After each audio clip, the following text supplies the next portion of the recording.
Hello and welcome to my YouTube channel RPN Sharma. Myself Nitin Kumar. Hello friends, हम कर रहे थे fourth chapter जिसका नाम था एनर्जी जनरेशन। ठीक है, तो फोर्थ चैप्टर कर रहे थे जिसका नाम था एनर्जी जनरेशन। तो इसका हमने पार्ट 1 कंप्लीट कर लिया था।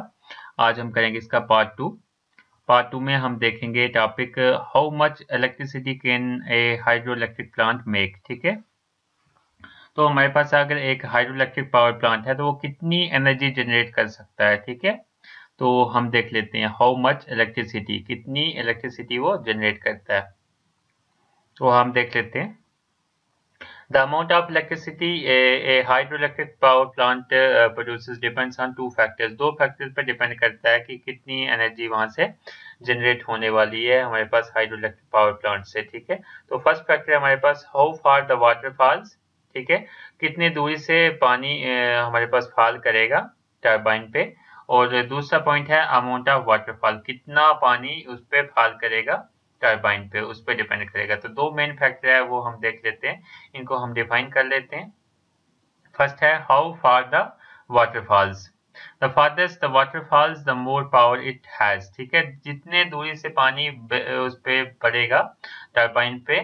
ठीक है, द फर्देस्ट द वाटरफॉल्स मतलब जितनी दूरी से टरबाइन पे पानी पड़ेगा उतनी ही ज्यादा हमारे पास जो पावर है वो जनरेट हो जाएगी। ठीक है, generally the distance that the waterfalls depends on the size of the dam. ठीक है, तो जनरली जो हमारे पास डिस्टेंस है कि कहाँ से कितने दूरी से पानी फॉल करेगा, तो वो किस पे डिपेंड करेगा, डैम के साइज पे। ठीक है, डैम का साइज अगर ज्यादा होगा तो वो ज्यादा दूरी से पानी फॉल करेगा। डैम का साइज अगर कम होगा तो पानी जो है कम दूरी से फॉल करेगा।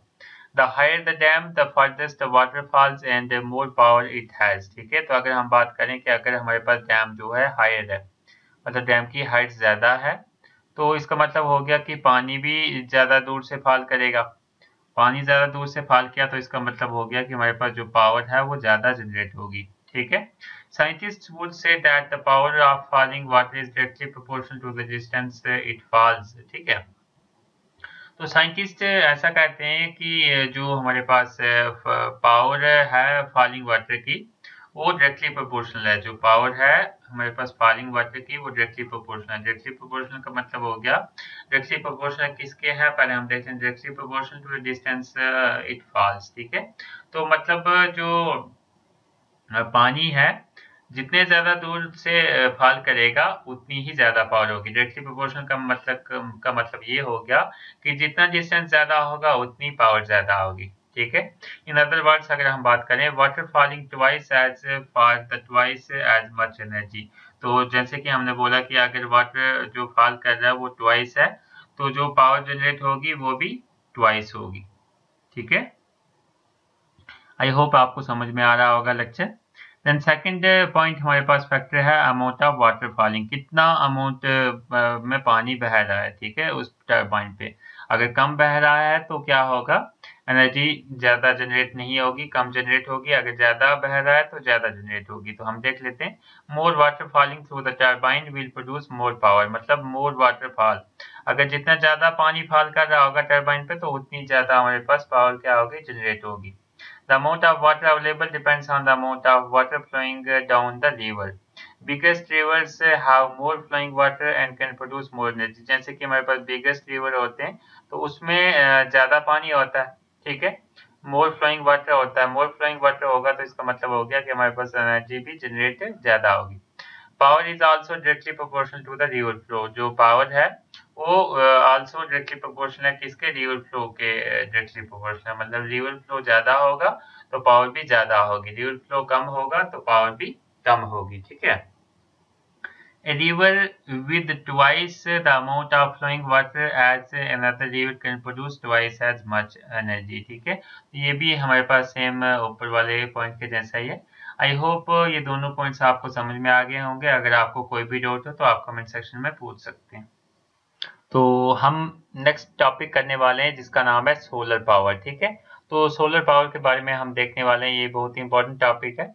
इसके बारे में हम देखेंगे what is solar power and why to choose. ठीक है, मतलब सोलर पावर क्या होता है और हम इसे क्यों चूज करते हैं, why to choose solar power. ठीक है, तो हम देख लेते हैं। Solar power is the conversion of sun radiation into electricity. तो इसमें हम सोलर पावर में क्या करते हैं, सन रेडिएशन को कन्वर्ट करते हैं किसमें, इलेक्ट्रिसिटी में। ठीक है, सन रेडिएशन को कन्वर्ट करते हैं इलेक्ट्रिसिटी में। जैसे हम हाइड्रो पावर में करते थे, वाटर की पावर को, वाटर की काइनेटिक एनर्जी को हम कन्वर्ट करते थे इलेक्ट्रिसिटी में, वैसे ही हम सोलर पावर में क्या करते हैं, जो सन की रेडिएशन है, सन की जो एनर्जी है, उसको हम कन्वर्ट करते हैं इलेक्ट्रिसिटी में through the use of solar photovoltaic cell. तो इसमें हम किसका यूज करते हैं, किसका यूज करके हम कन्वर्ट करते हैं सोलर की एनर्जी को, सोलर फोटोवोल्टिक सेल्स। ठीक है, सोलर फोटोवोल्टिक सेल। तो ये भी इम्पोर्टेंट पॉइंट, ये भी इम्पोर्टेंट जो नाम है आपको रिमेम्बर कर लेना है, सोलर फोटोवोल्टिक सेल्स।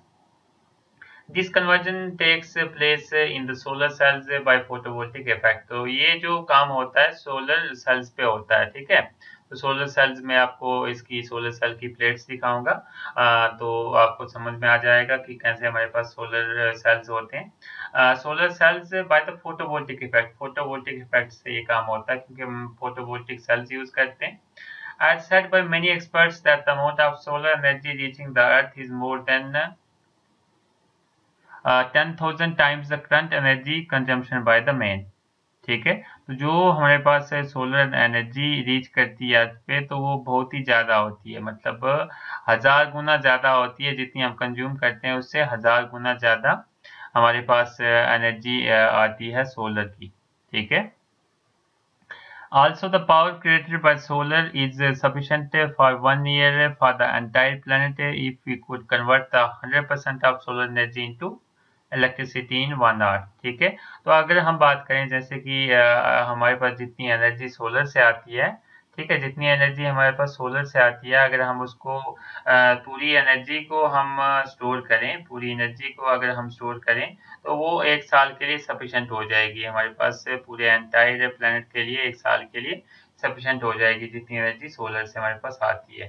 ठीक है, अगर हम 100% उसको यूज़ करें, उसको स्टोर करें, तो हमारे पास 1 घंटे में ही हम पूरे साल के लिए एनर्जी स्टोर कर सकते हैं। ठीक है, तो यहाँ पे हमारे पास डायग्राम है सोलर पावर की, ये हमारे पास सोलर सेल्स की हैं, सोलर सेल्स हैं, ये सोलर प्लेट्स हैं और इनके बीच में सोलर सेल्स लगाए होते हैं, जो क्या करते हैं, एनर्जी को कैच करते हैं और वो कन्वर्ट करके भेज देते हैं अपने, हम इसको स्टोर कर लेते हैं एनर्जी को। ठीक है, आई होप ये लेक्चर आपको समझ में आ रहा होगा। अगर आपको कोई भी डाउट हो तो आप कमेंट सेक्शन में पूछ सकते हैं। तो इसी में ही हमारे पास टॉपिक है, there are 2 ways of converting sunlight into electricity. तो 2 ऐसी वेज हैं जिनसे हम कन्वर्ट करते हैं सनलाइट को इलेक्ट्रिसिटी में। सनलाइट को इलेक्ट्रिसिटी में कन्वर्ट करना होता है हमें, तो 2 ऐसे तरीके हैं हमारे पास जिससे हम कन्वर्ट कर सकते हैं। फर्स्ट मेथड हमारे पास जो है, फर्स्ट जो तरीका है वो क्या है, solar energy is used simply as a source of heat. ठीक है, सोलर एनर्जी को सिंपली हम हीट के सोर्स में यूज करते हैं। This heat is further use to produce the steam. ठीक है, तो एक हमने पहला मेथड है जिससे कि हम, जैसे जो धूप आती है, जो सोलर एनर्जी आती है, उसको हम हीट के सोर्स के लिए यूज करते हैं। उसके बाद जो वो हीट होती है वो हम यूज करते हैं स्टीम बनाने के लिए, भाप बनाने के लिए, मतलब पानी का भाप बनाने के लिए हम उससे यूज करते हैं। विच ड्राइव्स स्टीम इंजन, जो क्या करता है, भाप स्टीम इंजन को ड्राइव करती है, मतलब स्टीम इंजन उससे घूमता है। This method of power generation is called solar thermal power generation. ठीक है, तो इस ये जो सिस्टम है पावर जनरेशन का, इसको हम बोलते हैं solar thermal power generation. Solar thermal power generation क्यों इसका नाम रखा हुआ है, क्योंकि हम जो सूरज की रोशनी है, सूरज की जो हीट है वो यूज कर रहे हैं। सोलर दैट मीन सूरज की heat, solar thermal means heat and power generation means solar की जो गर्मी है उसको यूज करके हम पावर को जनरेट कर रहे हैं। तो फर्स्ट मेथड हमारे पास आ गया ये वाला, और सेकंड मेथड हमारे पास है जनरेट करने का electricity, solar energy directly converted into electricity. ठीक है, तो इसमें सोलर एनर्जी को डायरेक्टली कन्वर्ट किया जाता है, सोलर एनर्जी को डायरेक्टली कन्वर्ट किया जाता है इलेक्ट्रिसिटी में यूजिंग पीवी। ठीक है, पीवीआर सोलर को यूज करके हम डायरेक्टली कन्वर्ट करते हैं सोलर एनर्जी को इलेक्ट्रिसिटी में। cells as mentioned above, जैसे कि हमने पीछे जो cells देखे solar cells, the PV cell is made with silicon semiconductor material। तो जो PV cells होते हैं हमारे पास वो सिलिकॉन सेमीकंडक्टर मटेरियल से बने होते हैं, ठीक है। तो आपको मैंने पहले ही दिखा दी, सोलर प्लेट दिखा दी, उसमें बीच में सोलर सेल होते हैं, तो वो डायरेक्टली कन्वर्ट करते हैं जो सोलर एनर्जी को इलेक्ट्रिक एनर्जी में, ठीक है। तो हमारे पास कुछ फैक्टर हैं, some of the factors for choosing the solar power generation है, ठीक है। तो कुछ फैक्टर्स हैं जो हम यूज करते हैं सोलर पावर को जनरेट करने के लिए, जो हमारे पास तरीका होता है, उसके लिए हम कुछ फैक्टर्स देखते हैं। फर्स्ट हमारे पास फैक्टर है solar energy is available freely and conveniently in nature and it needs no main supply, ठीक है। तो ये जो सोलर एनर्जी है वो फ्रीली अवेलेबल है, ठीक है, फ्रीली अवेलेबल है नेचर में, और कन्वीनियंटली अवेलेबल है, मतलब ये सोलर एनर्जी तो तकरीबन हर जगह आपको अवेलेबल है, और इसमें आपको कोई भी मेंस की जरूरत नहीं पड़ती, मतलब जो भी पावर सप्लाई है दूर दूर से लाने की कोई जरूरत नहीं पड़ती, आप अपने घर पे ही सोलर एनर्जी को जनरेट कर सकते हैं, ठीक है। Solar generation plant can be installed in a few months, ठीक है। तो इसको फ्यू मंथ्स में ही हम इंस्टॉल कर सकते हैं, तो ये भी एक इंपॉर्टेंट पॉइंट है, एडवांटेजेस में आप लिख सकते हैं, इसको हम फ्यू मंथ में ही इंस्टॉल कर सकते हैं। While the conventional power plant take several years to build an electricity generation plant. तो जैसे कि हम कन्वेंशनल मेथड की बात करें, जैसे हमने डैम बनाना हो, हाइड्रो इलेक्ट्रिक पावर प्लांट बनाना हो, तो उसके लिए हमें बहुत सारे साल लग सकते हैं इलेक्ट्रिसिटी को जनरेट करने के लिए, लेकिन सोलर जनरेशन के लिए हमें फ्यू मंथ में ही सोलर एनर्जी हम जनरेट कर सकते हैं, ठीक है। Solar power is clean energy, तो ये एक क्लीन एनर्जी है, solar power energy clean energy है, as it produces no air और नो वाटर पोल्यूशन, क्योंकि इससे ना तो एयर पोल्यूशन होता है ना तो वाटर पोल्यूशन होता है, ठीक है। Also there are no moving parts to create noise pollution, तो इसमें कोई भी ऐसा मूविंग पार्ट है नहीं, घूमने वाला पार्ट है ही नहीं सोलर पावर जनरेशन में, इसलिए इसमें कोई भी नॉइज प्रोड्यूस नहीं होती, मतलब कोई भी आवाज नहीं होती, ठीक है। Unlike fossil fuels, no toxic emission are released into the atmosphere during solar energy power generation। तो जैसे कि हम fossil fuels की बात करें तो वहाँ पे टॉक्सिक सब्सटेंस होते हैं, लेकिन सोलर पावर जनरेशन में कोई भी टॉक्सिक सब्सटेंस अमिट नहीं होते एनवायरनमेंट में, ठीक है। इसलिए इससे एनवायरनमेंट जो है सेव रहता है।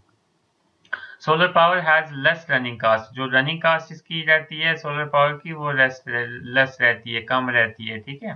That means once the capital investment is made there is no need for continuous purchase of fossil fuels as solar energy is effectively free in nature.